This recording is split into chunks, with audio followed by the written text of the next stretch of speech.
بسم اللہ الرحمن الرحیم۔ السلام علیکم ورحمۃ اللہ وبرکاتہ۔ عزیز طلبہ، امید کرتا ہوں آپ خیریت سے ہوں گے انشاءاللہ۔ آج ہمارا سبق نمبر 17 ہے، جس میں ہم ابن سینا کی حالات زندگی کو پڑھیں گے۔ گزشتہ سبق کا خلاصہ فارابی کا نظریہ نبوت کیا ہے، یعنی انبیاء علیہم السلام اور دیگر لوگوں میں کیا فرق ہے، فارابی کا نظریہ حدوث و قدم عالم کیا ہے اور ارسطو قدم عالم کے قائل تھے یا نہیں، آپ نے منطق میں کیا چیزیں نئی داخل کی ہیں اور آپ نے منطق کو کیسے آسان کیا ہے، فارابی کے سیاسی نظریات کیا تھے کہ المدینۃ الفاضلہ اور امیر سیاست کی کیا کیا صفات ہونی چاہیے۔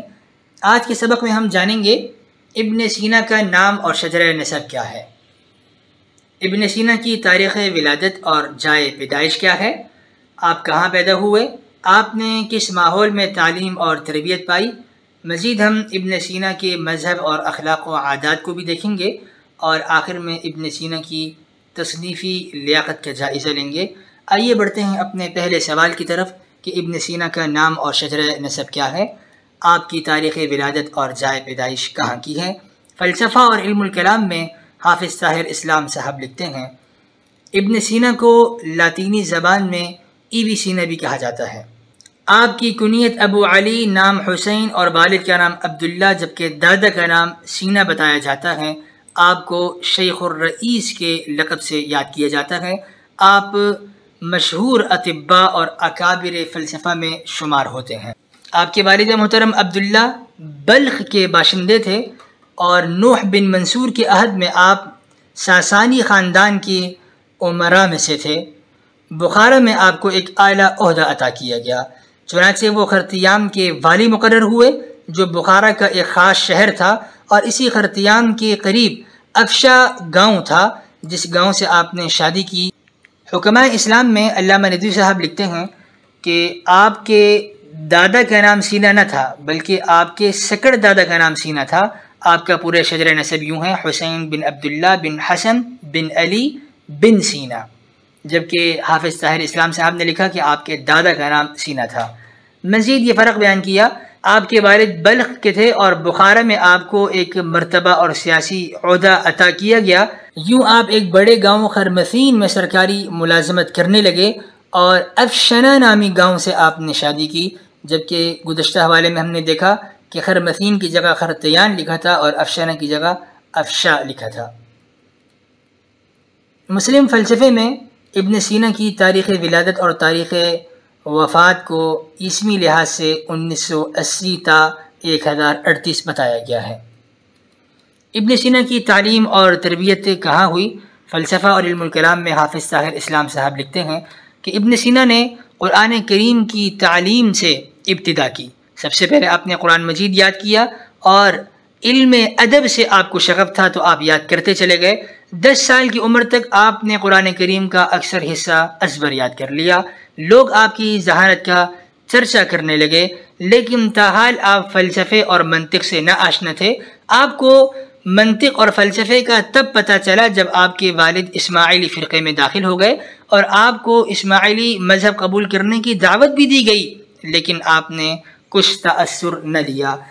آپ کے والد یعنی عبداللہ نے اپنے ایک دوست محمود صاح جو کہ سبزی بیچا کرتے تھے آپ کے پاس ابن سینا کو بھیجا تاکہ وہ ان سے ریاضی کی تعلیم حاصل کریں، اور یوں آپ ریاضی سیکھتے ہوئے فلسفے کے میدان میں داخل ہو گئے۔ ابن سینا نے فقہ کی تعلیم بھی حاصل کی جس میں آپ کے استاد اسماعیلی زائد تھے۔ اسی اثناء میں ابو عبداللہ ناتیلی جو فیلسوف کے لقب سے مشہور تھے وہ بخارا آتے ہیں، اور آپ کے والد یعنی عبداللہ نے ابو عبداللہ ناتیلی کو اپنے گھر میں اس نیت سے ٹھہرایا کہ وہ ابن سینا کو تعلیم دیں۔ تو ابن سینا نے ابو عبداللہ ناتیلی سے اپنے گھر میں منطق اور عقلیدس یعنی جیومیٹری، اشکال ریاضی اور ہندسہ کا علم، اور پھر علم ہیئت اور فلکیات کا علم حاصل کیا۔ ابن سینا نے ارسطو کی مابعد الطبیعیات کا مطالعہ کرنا شروع کیا، اور بارہا پڑھنے کے باوجود بھی آپ مطمئن نہ ہو سکے۔ آپ کو خوشی تب ہوئی جب ابن سینا نے فارابی کی کتابوں میں سے ایک کتاب خریدی، اور فارابی کی کتاب کی مدد سے ارسطو کی مابعد الطبیعیات کو آپ نے حل کر لیا۔ یوں فارابی کو صحیح ترین معنی میں بعد کے تمام عربی فلاسفہ کا جد امجد بھی کہا جاتا ہے۔ حکمائے اسلام میں علامہ ندوی صاحب لکھتے ہیں کہ ابن سینا نے الہیات کی کتابیں از خود پڑھنا شروع کیں اور انہیں حل کرنے کی کوشش کی، اور آپ کو طبیب بننے کا شوق ہوا تو آپ طب کے میدان میں داخل ہوئے اور آپ نے بہت سی کتابوں کو از خود حل کیا۔ یعنی ابن سینا کے بقول آپ خود ہی طبی میدان میں داخل ہوئے، لیکن بعد مؤرخین نے لکھا ہے کہ ابو سہل عیسیٰ بن یحییٰ مسیحی تھے اور جرجان کے رہنے والے تھے، اور ابو سہل عیسیٰ بن یحییٰ مسیحی کے حالات زندگی میں ہے کہ انہوں نے ابن سینا کو فن طب میں پڑھایا ہے، اور ابو سہل کے علاوہ فن طب میں ایک اور مشہور استاد ابو منصور الحسن بن نوح القمری کے حلقہ درس میں بھی ابن سینا شامل ہو کر طبی تعلیم حاصل کیا کرتے تھے۔ فن طب میں شیخ نے کم مدت میں اپنی مہارت کا لوہا منوایا، اور یوں آپ بڑے بڑے اطباء میں شمار ہونے لگے اور لوگ آپ کے تجربات سے مستفید ہونے لگے۔ اس کے ساتھ آپ علم فقہ کی تعلیم بھی حاصل کرتے رہے۔ آپ کی عمر 16 سال تھی، یا بعض اقوال کے مطابق آپ 12 سال کے تھے کہ آپ تمام تر علوم میں کامل دسترس رکھتے تھے۔ اس کے بعد آپ نے مزید رسوخ حاصل کرنے کے لیے 1.5 سال تک تعلیم کا سلسلہ مزید جاری رکھا۔ منطق اور فلسفے کو آپ نے از سر نو حل کرنا شروع کیا۔ نہ آپ رات کو سوتے تھے، اور دن میں بھی آپ کا اس کے علاوہ کوئی اور مشغلہ نہ رہتا کہ آپ منطق اور فلسفے میں اپنے آپ کو کھپاتے رہتے اور اس کی مشکل مباحث کو حل کرتے، یہاں تک کہ آپ کو شرح صدر ہو جاتا۔ جب کوئی مسئلہ سمجھ نہ آتا تو آپ مسجد کا رخ کرتے، وضو کرتے، نماز پڑھتے، دعا کرتے۔ جب مسئلہ حل ہوتا تو آپ گھر آ جاتے۔ مسجد سے رات واپس گھر آنے کے بعد آپ چراغ روشن کر کے اس کے سامنے لکھنے پڑھنے میں مشغول ہو جاتے۔ نیند کا غلبہ ہوتا یا ضعف اور کمزوری محسوس ہوتی تو آپ ایک پیالہ نبیذ کا پی لیتے تاکہ کچھ تقویت حاصل ہو جائے۔ بیداری تو بیداری، مؤرخین لکھتے ہیں کہ بہت سے مسائل کی حقیقت کو آپ نے خواب میں معلوم کیا ہے کہ آپ سونے کے بعد بھی انہی مسائل کو حل کرتے تھے۔ آپ کی علمی مہارت اور ذوق کا اندازہ اس سے لگایا جا سکتا ہے کہ کتاب ما بعد الطبیعہ کو آپ نے بارہا پڑھا، لیکن وہ کتاب حل نہ ہوئی، یہاں تک کہ آپ 40 مرتبہ اس کو پڑھ گئے اور وہ کتاب زبانی یاد ہو گئی، آپ کو حفظ ہو گئی، لیکن سمجھ میں پھر بھی نہ آئی اور آپ پریشان بیٹھے تھے۔ عصر کے بعد کا وقت تھا کہ ایک کتاب فروش آپ کے پاس سے گزرا اور اس نے فارابی کی کتاب آپ کو فروخت کی۔ جیسے ہی آپ نے اس کتاب کا مطالعہ شروع کیا، چونکہ کتاب ما بعد الطبیعہ آپ کو زبانی یاد تھی، تو فارابی کی کتاب سے کتاب ما بعد الطبیعہ حل ہوتی چلی گئی۔ آپ نے شکرانے کے نوافل پڑھے اور فقراء میں بہت سا صدقہ خیرات کیا۔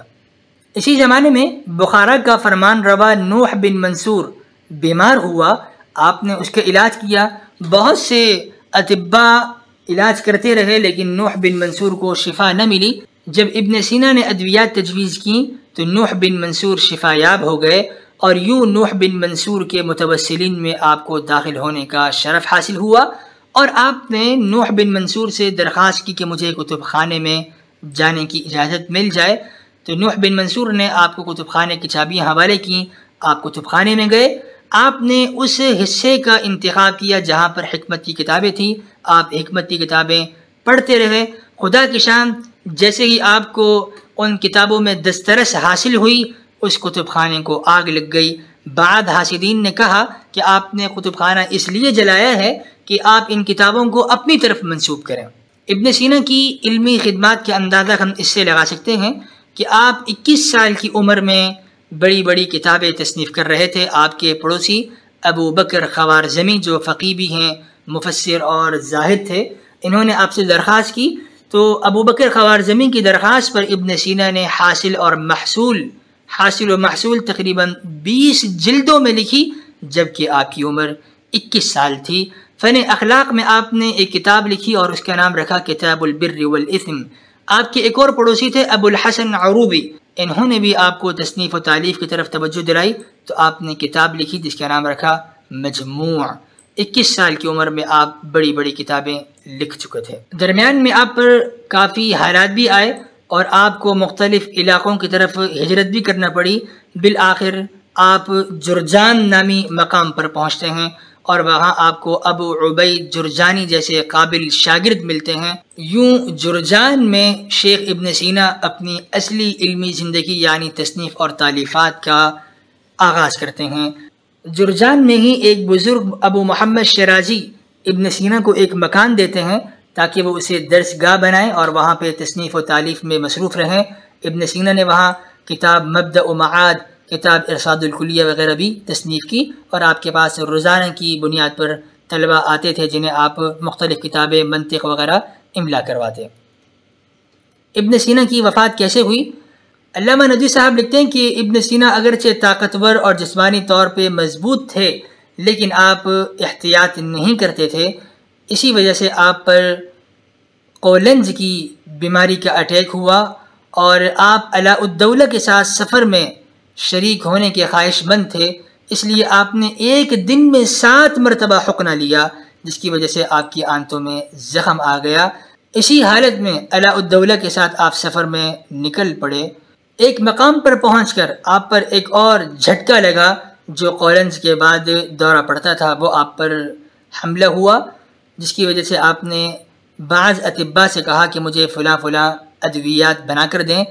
اطباء نے سہواً یا قصداً اس مقدار میں اضافہ کر دیا تاکہ ابن سینا جلد شفایاب ہو جائیں۔ شفا کیا ملتی کہ وہ دوائی چونکہ اپنی مقدار سے بڑھ گئی تھی، آپ کی آنتوں کا زخم مزید بڑھ گیا۔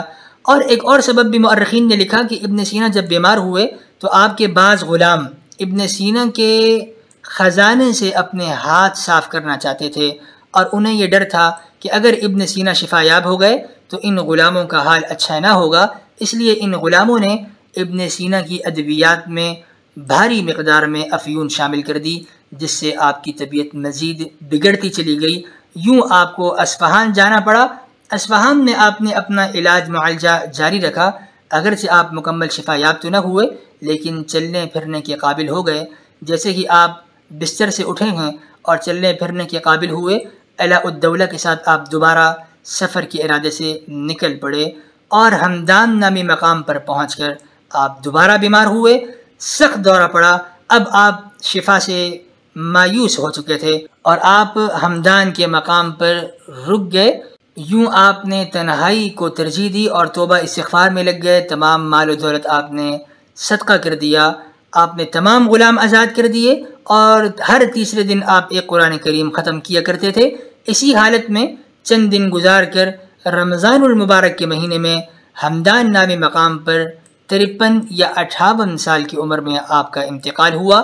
ابن خلکان لکھتے ہیں کہ انتقال ہمدان نے ہوا لیکن میت کو اصفہان منتقل کیا گیا، اور ایک دوسرا قول یہ لکھا کہ آپ کا انتقال بھی اصفہان میں ہوا تھا۔ اور ایک تیسری روایت سے ہمیں یہ پتہ چلتا ہے کہ علاء الدولہ نے ناراض ہو کر آپ کو قید خانے میں ڈال دیا اور اسی قید خانے میں آپ نے وفات پائی۔ ابن سینا کا مذہب اور اخلاق و عادات کیا تھے؟ علامہ ندوی صاحب لکھتے ہیں کہ آپ راسخ العقیدہ مسلمان تھے۔ آپ کے والد اور دونوں بھائی اسماعیلی تھے۔ آپ کو اگرچہ اسماعیلی ہونے کی دعوت ملی لیکن آپ نے اسلام کو نہیں چھوڑا۔ تعلیمی دور میں بھی جب آپ کو کسی مشکل کا سامنا کرنا پڑتا تو آپ سیدھا جامع مسجد جاتے، نماز پڑھتے اور بارگاہ خداوندی میں تضرع جاری کرتے اور اللہ تعالیٰ سے دعا کر کے اس مسئلے کو حل کرواتے۔ آپ باوضو رہتے، جسمانی طہارت حاصل کرتے رہتے، قرآن کریم ہر تیسرے دن آپ ختم کرتے تھے، فقراء میں آپ بھاری مقدار میں صدقات خیرات کرتے۔ آپ کے اخلاق اعلیٰ درجے کے تھے۔ آپ کے ایک دوست سلطان ابو سعید بن ابی الخیر صوفی، جنہیں آپ نے وصیت کی، اور اس وصیت سے ابن سینا کی مذہبی حالت کا ہمیں اندازہ ہوتا ہے۔ ابن سینا لکھتے ہیں کہ تم کو سب سے پہلے اور سب سے آخر میں خدا کا خیال کرنا چاہیے اور اپنی آنکھوں میں اس کے دیدار کا سرمہ لگانا چاہیے، اس کے سامنے پاؤں جما کر کھڑا رہنا چاہیے، یعنی لمبی نمازیں پڑھنی چاہیے۔ تم کو معلوم ہونا چاہیے کہ سب سے بہتر حرکت نماز، سب سے بہتر سکون روزہ، اور سب سے مفید نیکی صدقہ، اور سب سے رائگاں کوشش ریاکاری ہے۔ بحث و مباحثے میں مشغول رہنے سے نفس کا زنگ دور نہیں ہو سکتا۔ بہترین عمل وہ ہے جو خلوص نیت سے کیا جائے، اور بہترین نیت وہ ہے جو علم سے پیدا ہو۔ بہت ہی قیمتی نصیحتیں آپ نے اپنے دوست کو کی، جن سے آپ کی اخلاقی عادات کا بھی ہمیں پتہ چلتا ہے۔ ابن سینا کی تصنیفی لیاقت کا جائزہ ہم اس سے بھی لگا سکتے ہیں کہ اہم سے اہم کتاب کو آپ بغیر مطالعے اور بغیر کسی کتاب کی مدد کے محض اپنی یادداشت سے لکھ لیتے تھے۔ ایک مرتبہ آپ سیاسی خطرے کی وجہ سے ابو غالب عطا کے گھر میں رپوش تھے، اور اسی حالت میں آپ نے بغیر کسی کتاب کی مدد کے تقریباً 20 جز شفا کے محض اپنی یادداشت سے لکھ دیے۔ آپ کی تصنیفات کی ایک بڑی خصوصیت یہ بھی تھی کہ آپ صرف نقل در نقل پر اکتفا نہ کرتے کہ آپ گزشتہ لوگوں کی ہی باتیں نئی تعبیرات میں نقل کر دیں، بلکہ آپ بہت سی جدید معلومات کا اضافہ بھی کیا کرتے تھے اور ایسی معلومات درج کرتے جن کا وہم و گمان بھی قدماء فلاسفہ کو نہ ہوا تھا۔ موسیقی میں ایسے مسائل آپ نے اختراع کیے جن سے قدماء بالکل بے خبر تھے۔ بہت سے جدید آلات رسد آپ نے ایجاد کیے۔ متعدد کتابیں دوسروں کی فرمائش سے لکھی اور ان کے ذریعے سے ان کا حق صحبت اور حق نعمت آپ نے ادا کیا۔ پہلی کتاب جو آپ نے لکھی آپ 21 سال کے تھے، اور پہلی کتاب کا نام مجموعہ ہے، جس میں ریاضی کے علاوہ باقی تمام علوم فلسفہ کو آپ نے ترتیب دیا۔ آپ کی بے شمار کتابیں ہیں، میں چند کتابوں کی فہرست بطور نمونہ کے آپ کے سامنے رکھ رہا ہوں۔ کتاب الشفا یہ کتاب اور کتاب القانون فن طب میں ہیں۔ یہ کتابیں آج بھی مختلف زبانوں میں ترجمہ ہو کر بہت سے اداروں میں اور عصری جامعات میں زیر تعلیم اور شامل نصاب ہیں۔ کتاب الادویہ، کتاب الموجز الکبیر اور دیگر کتابیں آپ نے لکھی۔ رسالۃ القضاء والقدر اور عقلی دس میں آپ نے کتاب لکھی۔ خلاصہ درس، ابن سینا 1980 میں پیدا ہوئے اور 1038 عیسوی میں آپ نے وفات پائی۔ آپ کے والد اور بھائی اسماعیلی تھے، لیکن آپ نے کوئی تأثر نہیں لیا اور آپ راسخ العقیدہ مسلمان رہے۔ آپ کمال حافظے کے مالک تھے، مشکل مقامات کو بھی یادداشت سے لکھ لیتے تھے۔ 18 برس کی عمر میں تقریباً تمام علوم میں آپ نے خاصی دسترس حاصل کر لی تھی۔ آئندہ درس کے مندرجات یعنی ابن سینا کے فلسفیانہ نظریات کیا ہیں، انہیں ہم آئندہ درس میں دیکھیں گے۔ ابن سینا کا نظریہ خدا، ابن سینا کا نظریہ وجود اور ابن سینا کے نزدیک منطق کا مقام کیا تھا، اسے انشاءاللہ ہم آئندہ کے سبق میں دیکھیں گے۔ والسلام علیکم ورحمۃ اللہ وبرکاتہ۔